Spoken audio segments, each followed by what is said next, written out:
Programme میں آپ کا ایک بار پھر خیر مقدم. سلیم, آپ نے رحیم اللہ یوسفزئی صاحب کی پوری گفتگو سنی. وہ دراصل فرق پیدا کر رہے ہیں پاکستانی طالبان کے اندر بھی پنجابی طالبان کے حوالے سے, اور خالد خواجہ کا جو بھی موقف تھا وہ پنجابی طالبان کے حوالے سے تھا کہ ان کو اپنی صفوں سے الگ کیا جائے.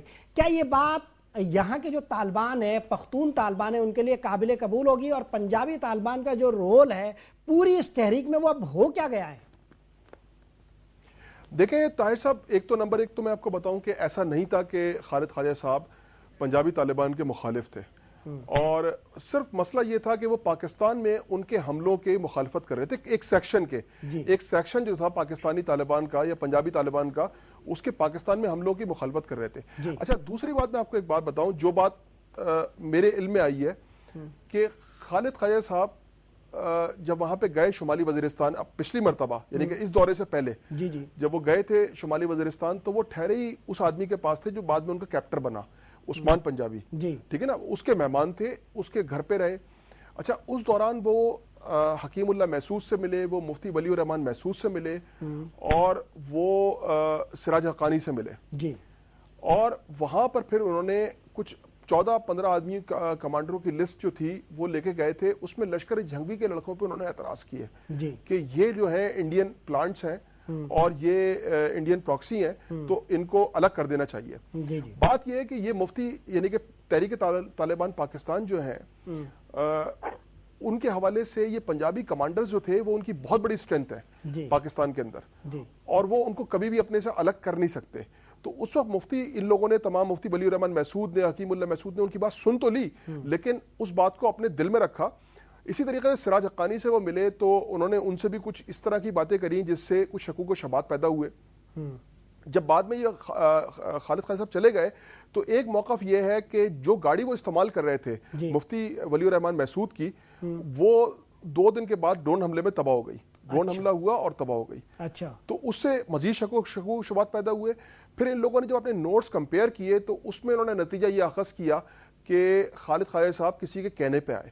اس میں ایک شخصیت اور تھی جس کو خالد خواجہ صاحب اپنے ساتھ لے کے گئے, اور وہ شخصیت تھی محمود السمرائی. یہ محمود السمرائی ایک عرب تھے جو اس وقت اسامہ بن لادن کے بعد سب سے سینئر یعنی کہ آدمی ہے جو افغان جہاد کے زمانے سے لے کر آج تک اس خطے میں رہ رہے تھے.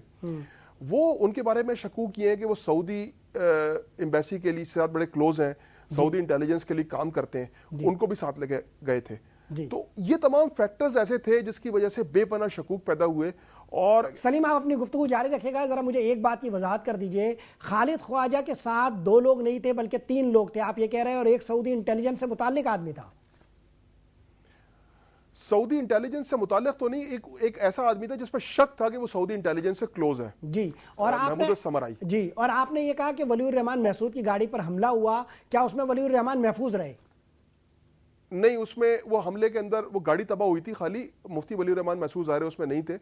تو وہ اس سے یہ موقف وہ ہے جو ملیٹنٹ کی طرف سے میرے پاس آیا. تو وہ اس کے بعد جب یہ خالد خواجہ صاحب چلے گئے اسلام آباد واپس, اور پھر انہوں نے یہ کہہ کے گئے تھے کہ میں واپس آؤں گا ڈاکومنٹری کے حوالے سے. تو جب یہ ملیٹنٹس جو تھے انہوں نے کہا ٹھیک ہے آپ واپس آئیں, ہم آپ کے سارے انٹرویوز وغیرہ کرائیں گے. تو یہ جب آئے تو بیسکلی وہ ٹریپ تھا, اور جب وہ آئے تو فوراً ان کو گرفتار کر لیا گیا, اور پھر ان سے یہ تمام چیزیں, یہ پوری ایپیسوڈ تھی جس میں ان سے کنفیشن کرائے گئے اور تمام چیزیں ہوئی, وہ سامنے آئیں. رحیم اللہ صاحب, آپ نے پوری گفتگو سنی سلیم کی. اس پوری گفتگو سے کئی سوالات پیدا ہوتے ہیں. پہلا سوال تو یہ پیدا ہوتا ہے کہ یہ ڈاکومنٹری مووی جو ہے یہ کوئی شاید ان کی پہلی ترجیح نہ رہی ہو. جب وہ اس سے پہلے والے وزٹ میں گئے تھے تو ایک ایجنڈا لے کر گئے تھے, اس ایجنڈے میں جو نکات تھے وہ سارے کے سارے نکات کم از کم طالبان کے تک خاصے قابل اعتراض تھے. جو شخصیت خالد خواجہ کی آپ کے گرد آپ کے سامنے ہے اور آپ سے ان کی جو گفتگو ہوئی ہے, اس کی روشنی میں سلیم کی اس پوری گفتگو کے بعد آپ کا کیا موقف بنتا ہے؟ جی, میں تو یہ کہوں گا کہ خالد خواجہ جو تھے وہ ٹھیک ہے ISI کے پرانے افسر تھے, پاکستان کی ایئر فورس میں رہے, لیکن میں نہیں سمجھتا کہ وہ CIA کے ایجنٹ تھے جس طرح ان کے اوپر ایشین ٹائیگر نے الزام لگایا ہے. وہ تو امریکہ کے شدید مخالف تھے. یہاں پہ جب انہوں نے وکالت شروع کی تو انہوں نے یہ سارے جو یہاں جہادی ہیں, چاہے وہ 5 امریکی جو اسٹوڈنٹس گرفتار ہوئے سرگودا میں ان کا مقدمہ ہے, شاہ عبدالعزیز جو گرفتار ہوئے, جو اٹک سے پولینڈ کا انجینئر اغوا ہوا تھا، درے میں اس کو مار دیا گیا، تو شاہ عبدالعزیز کا مقدمہ انہوں نے لڑا. جو بھی ایسا مقدمہ سامنے آیا ہے لال مسجد کا، انہوں نے وہ لڑا ہے. اور وہ تو یہ کوشش کر رہے تھے کہ پاکستان میں اس طرح کی تخریبی کارروائیاں رک جائیں. اب دیکھیں کہ چونکہ اس کا کوئی راستہ نہیں نکل رہا تھا، پاکستانی طالبان بہت آگے چلے گئے تھے، ممکن نہیں تھا کہ وہ اپنی کارروائیاں روک لیں گے، ممکن نہیں تھا کہ وہ اپنی ساری توجہ جو ہے وہ افغانستان کی طرف مرکوز کریں گے اور پاکستان میں اپنی کارروائیاں بند کر دیں گے. تو میرے خیال میں خالد خواجہ نے اگر کوشش کی بھی تھی، پہلے میں سمجھتا ہوں کہ یہ ان کی انفرادی کوشش تھی اور میرا خیال نہیں ہے کہ ان کو استعمال کیا جا رہا تھا. دوسری بات تو میرے خیال میں وہ اپنی سادگی میں مارے گئے. ان کا خیال تھا کہ یہ ڈاکومنٹری بنے گی اور اس میں طالبان کا جو نقطہ نظر ہے وہ سامنے آئے گا. یہ شاید ان کی ہمدردی تھی اور اس طرح کی انہوں نے کوشش کی.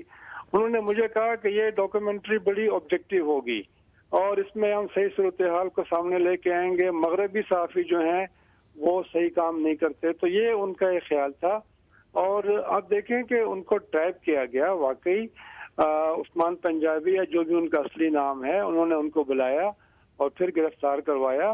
اور جو ان کے وہاں پہ مسعود طالبان ہیں یا وزیر ہیں جو ان کے اتحادی ہیں، دیکھیں یہ جو پنجابی طالبان ہیں، چاہے وہ لشکر جنگی کے ہیں یا کسی اور تنظیم کے ہیں، ان کو وہاں پناہ ملی ہوئی ہے. یہ اپنے علاقوں میں پنجاب میں نہیں رہ سکتے، ان کو پناہ دی ہے مقامی طالبان نے. ان کا بڑا مضبوط اتحاد ہے. پنجاب میں جو بھی کارروائیاں ہوتی ہیں اگر وہ ٹی ٹی پی والے کرتے ہیں تو وہ ان پنجابی طالبان کے ذریعے کرتے ہیں. تو انہوں نے تو اکٹھے جنگ کی ہے، خون دیا ہے. ان کی جو دوستیاں ہیں وہ بہت ہی قریبی ہیں اور ان کے درمیان رکھنا ڈالنا ناممکن ہے. اس لیے اگر خالد خواجہ نے یہ فہرست ان کو دی اور کہا کہ یہ 14 لوگ جو ہیں یہ پنجابی طالبان یا انڈیا کے ایجنٹ ہیں، تو اس کا مطلب یہ ہوا کہ جو سارے طالبان تھے، حکیم اللہ مسعود کے ساتھی یا جو بھی، ان کو بھی شک گزرا کہ خالد خواجہ یہ کیوں اس طرح کی بات کر رہے ہیں، کس کے کہنے کے اوپر یہ بات کر رہے ہیں. اور پھر یہ شکوک اضافہ ہوا، اس طرح سلیم بھی کہہ رہے ہیں، اور پھر ان کو ٹریپ کیا گیا. تو میرے خیال میں دیکھیں خالد خواجہ جو تھے وہ ایک میں سمجھتا ہوں کہ سادہ مسلمان تھے اور وہ سمجھتے تھے کہ امریکہ نے زیادتی کی ہے، افغانستان کے اوپر حملہ کیا ہے، قبضہ کیا ہے اور جنگ کو پاکستان کی طرف کھیل دیا ہے، امریکہ کا راستہ روکنا چاہیے. یہ ان کی خواہش تھی. اسی لیے اس آبجیکٹیو کے لیے وہ اپنی کوششیں کر رہے تھے. خالد خواجہ کے قتل سے متعلق ابھی خاص ابہام باقی ہے اور خاص سوالات بھی. یہ ابہام دور کریں گے اور سوالات اٹھائیں گے، مگر وقت ہوا ایک وقفے کا. لوٹتے ایک وقفے کے بعد.